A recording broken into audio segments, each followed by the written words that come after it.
ఇప్పుడు ఒక హస్బెండ్ వైఫ్‌కి, పిల్లలకి మెయింటెనెన్స్ ఇవ్వాలనుకున్నాడు గానీ, ఆయనకి వైఫ్‌కి మెయింటెనెన్స్ ఇవ్వడం ఇష్టం లేదు. ఎందుకంటే వైఫ్‌కి ఆల్రెడీ డబ్బులున్నాయి ఆమె దగ్గర. ఆమెను పోషించుకోగలదు. కానీ పిల్లలకి ఇవ్వాలనుకుంటున్నారు. ఇఫ్ ఇన్ కేస్ వైఫ్‌కి ఇచ్చారనుకోండి, వైఫ్ ఆ డబ్బుల్ని ఎక్కడ వేస్ట్ చేస్తదని ఆయన భయపడుతున్నారు. అలాంటి సమయాల్లో లీగల్‌గా ఏం చేయొచ్చు మేడం? సో, ఎవరైనా సరే వైఫ్‌కి వెల్ ఆఫ్ ఉంది. చాలా డబ్బులున్నాయి ఫర్ సమ్ రీజన్ ఎందుకంటే కొంతమంది వైఫ్స్ ఇయ్యగానే అవి తీసుకెళ్ళి చైల్డ్ యూజ్ చేయకుండా వేరే పర్పస్‌కి యూజ్ చేస్తారు. అట్లాంటి ఛాన్సెస్ ఉన్నాయి. అండ్ వైఫ్ దగ్గర ఆల్రెడీ మనీ ఉన్నాయి. సో, ఏ హస్బెండ్ అయినా సరే వైఫ్‌కి ఇయ్యడం ఇష్టం లేదు. ఓన్లీ చైల్డ్‌కి ఇవ్వాలనుకుంటే ఒక చిన్న చిట్కా లాంటిది చెప్తా. హ్మ్. ఏం చేయండి అంటే జస్ట్ బికాజ్ కోర్ట్‌లో కేస్ ఫైల్ అయింది కాబట్టి నేను మెయింటెనెన్స్ ఇయ్యాలి అన్నట్టుగా బ్లైండ్‌గా ఏ హస్బెండ్ కూడా వెళ్ళొద్దు. చాలామందికి ఈ అవేర్‌నెస్ లేక, లీగల్ నాలెడ్జ్ లేక, సరే కోర్ట్ నుంచి ఇట్లా ఆర్డర్ వచ్చి నేను పే చేసేయాలి, ఇది, అది అని చెప్పేసి పిచ్చి, పిచ్చి డెసిషన్స్ తీసుకుంటుంటారు. అండ్ చాలామంది లాయర్స్ మేబీ సజెస్ట్ చేయొచ్చు, చేయకపోవచ్చు. బట్ నేను ఆ సజెషన్ మాత్రం ఇస్తా. ఏమిస్తున్నా అంటే, ఏ హస్బెండ్ అయినా సరే హ్మ్, వైఫ్‌కి ఇవ్వదలుచుకోలేదు. బట్ చైల్డ్‌కి ఇవ్వాలనుకుంటే ఏం చేయండంటే, ఫస్ట్ థింగ్ చైల్డ్‌కి అయ్యే ఖర్చులు ఏవైతే ఉన్నావో అన్నిటికి బిల్స్ అడగమనండి. హ్మ్. ఏదైనా సరే ఈ రోజుల్లో ఏది కొన్నా బిల్లు మస్ట్. అవునా? సో, చైల్డ్‌కి అయ్యే ప్రతి ఖర్చు అంటే పిల్లలకయ్యే ప్రతి ఖర్చు బిల్స్ మొత్తం ఓపెన్‌గా బిల్స్. అది కూడా ఏంటి జీఎస్టీ అన్నీ కట్టయిన ఓపెన్ బిల్స్ ఏదో ఇష్టం వచ్చిన హ్యాండ్ రైటింగ్‌తోని రాసినయి కాదు. ప్రింటెడ్ బిల్స్ ఏయమని చెప్పండి. అవే లీగల్‌గా వాలిడ్ అయితాయి. చేతులతోని రాసిన బిల్ కాకుండా.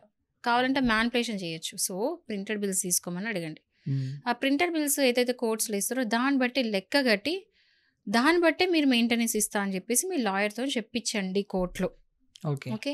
సో, ఎప్పుడైతే ఆ బిల్స్ అవన్నీ వచ్చిన తర్వాత ఎక్స్‌పెన్సెస్ కాలిక్యులేట్ చేస్తారో బాబువి, అందులో అట్‌లీస్ట్ ఒక 10% కట్టడానికి ట్రై చేయండి ఫస్ట్‌లో. హ్మ్. ఏది ఇది అంటే ఇంటరిమ్ రిలీఫ్ అప్పుడు స్టార్టింగ్‌లో కేస్ రన్ అయినప్పుడు అయ్యే వేస్తారు. అంటే ఇంటరిమ్ టెంపరరీగా కూడా మెయింటెనెన్స్ ఇయ్యాలి కదా! కేస్ వేయంగానే ఫస్టే మెయిన్‌గా పోదు. మెయిన్ కేస్‌కెళ్ళదు. హ్మ్. ఫస్ట్ టెంపరరీ ఇంటరిమ్ రిలీఫ్ ఉంటుంది. ఇంటరిమ్ అవును. మెయింటెనెన్స్ కట్టాలి. ఆ టైంలో మీకెంత పాసిబుల్ అయితే అంత 50%, 10% మీ మీ స్టాండర్డ్ బట్టి ఆ ఖర్చులో కట్టేయండి. పర్మిషన్ తీసుకోండి కోర్ట్ నుంచి. నేను ఇంత కడతాను. నాతోని ఇంత వీలైతదని చెప్పేసి. హ్మ్. కానీ కట్టకుండా ఉండొద్దు. కట్టాలి.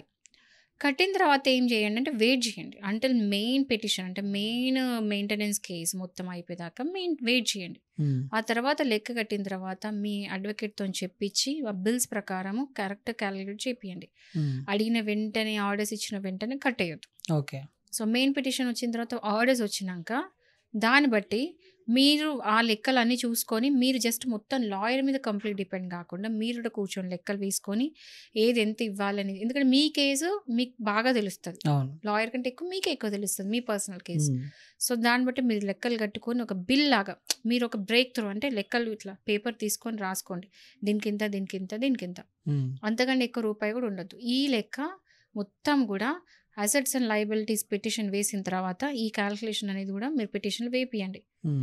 వేపిస్తే దాన్ని బట్టి కోర్ట్ డిసైడ్ చేస్తది. కోర్ట్ అంత బ్లైండ్ కాదు. మీ లాయర్ ఏం చెప్తే అది వింటారు. అండ్ మీరు చెప్పింది ఇంకా వింటారు.